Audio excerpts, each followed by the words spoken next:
कांग्रेस सांसद प्रियंका गांधी के इस वीडियो ने खूब सुर्खियां बटोरी थी जब संसद के शीतकालीन सत्र खत्म होने के बाद टी पार्टी में वो पहुंची थी। ये T party Lok Sabha speaker Om Birla ने बुलाई थी। इसमें सत्ता पक्ष और विपक्ष के बीच काफी गर्मजोशी दिखी थी। टी पार्टी में प्रियंका गांधी और पीएम मोदी के साथ बैठकर चाय पीने की तस्वीरें खूब वायरल हुई थी। वायरल तस्वीर के बीच सोशल मीडिया पर चर्चा हुई कि नेता विपक्ष राहुल गांधी कहाँ हैं। बाद में पता चला कि वो जर्मनी के दौरे पर हैं। ऐसे में कोई बड़ा पद नहीं होने के बाद भी सांसद के तौर पर प्रियंका गांधी टी पार्टी में पहुंची और राजा सिंह के बगल में बैठे नजर आए। सामने प्रधानमंत्री नरेंद्र मोदी और स्पीकर ओम बिरला मौजूद थे और अब प्रियंका गांधी के टी पार्टी में जाने पर इंडिया गठबंधन से ही सवाल उठे हैं। Communist party of India Marxist के एमपी जॉन ब्रिटास ने मंगलवार को टी पार्टी में शामिल होने पर चिंता जताई। राज्यसभा सांसद जॉन ब्रिटास ने कहा कि हमारे जैसे लोगों के लिए ये चिंता की बात है। प्रियंका गांधी का पीएम के साथ चाय पीना अच्छा नजारा नहीं था। हम तो छोटे मुद्दों पर भी ऐसी पार्टी का बॉयकॉट कर देते थे। मनरेगा को बुलडोज करने के कुछ घंटे बाद ये दोस्ताना गलत संदेश देता है। उनकी पार्टी ऐसी दोस्ती को सपोर्ट नहीं करती जो विपक्ष की एकता और गरीबों के हितों के खिलाफ हो।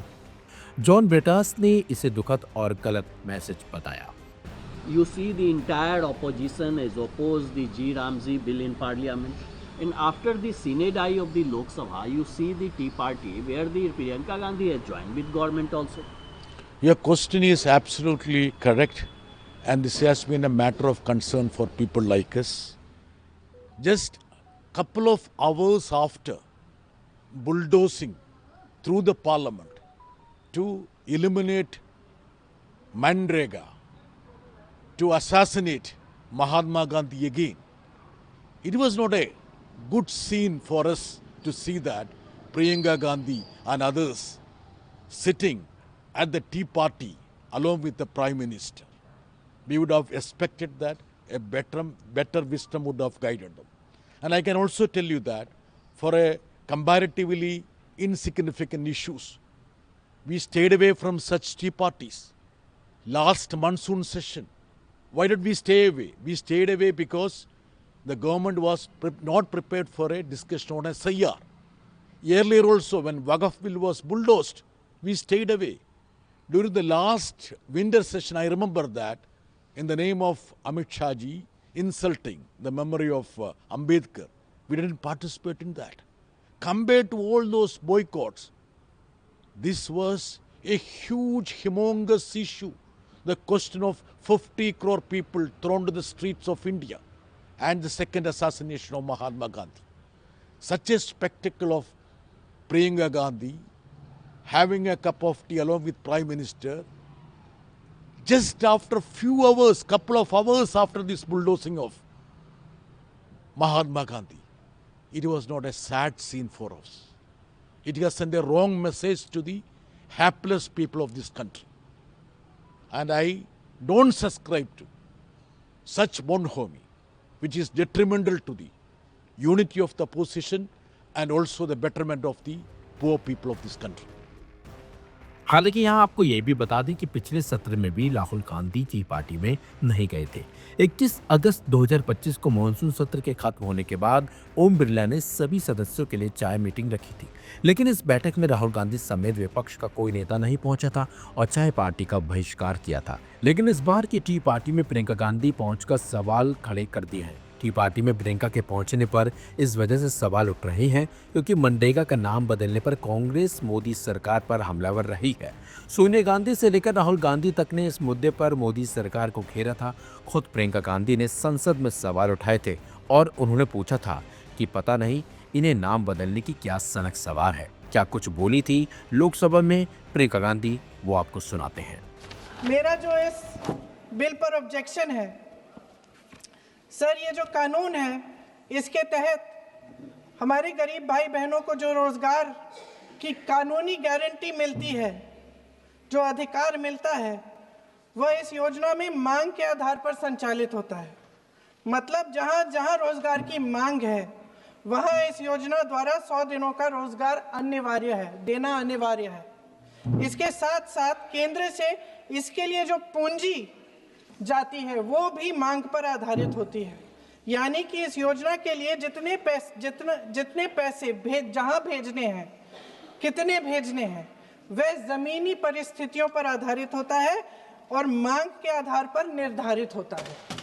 सर, इस विधेयक की अनुसूची 1 में उपनियम 4(1) और 4(2) द्वारा केंद्र को इजाज़त दी गई है कि वह पहले से ही निर्धारित कर लें कि कितनी पूंजी कहां भेजी जाएगी। इससे संविधान के 73वें संविधान संशोधन को नज़रअंदाज किया जा रहा है।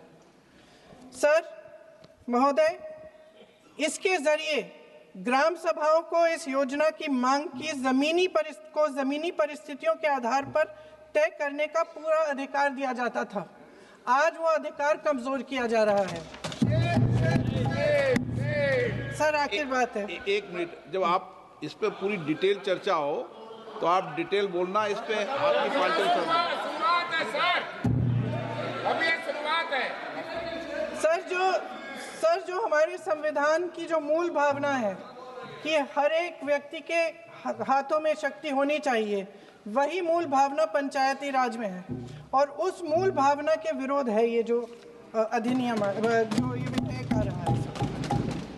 सर, इस विधेयक के जो प्रबंधन है जिससे रोजगार का जो अधिकार है, कानूनी अधिकार है, वो कमज़ोर हो रहा है, वो हमारे संविधान के विपरीत है। सर ये हमारे इसी सदन ने ये कानून बनाया और इसी सदन ने ये अधिकार जनता को दिया है। ओके। सर, एक और है सर, महात्मा गांधी मनरेगा में 90% अनुदान केंद्र से आता था। इस विधेयक द्वारा ज़्यादातर प्रदेशों में अब 60% आएगा, इसको घटाया गया है। ओके। सर, इससे प्रदेशों की अर्थव्यवस्था पर बहुत भार होगी और खास तौर से ये वे प्रदेश जिनकी अर्थव्यवस्था पहले से ही केंद्र की ओर से जीएसटी के बकाये के इंतजार में है। ओके, माननीय सदस्य। हो गया सर, इस विधेयक द्वारा केंद्र का नियंत्रण बढ़ाया जा रहा है और जिम्मेदारी घटाई जा रही है। सर, जो 100 दिन का अधिकार आपने 125 करने की बात की है, लेकिन इसमें वेतन की बढ़ोतरी, आपकी जो मजदूरी की बढ़ोतरी है, इसकी कोई बात नहीं है। माननीय सदस्यों।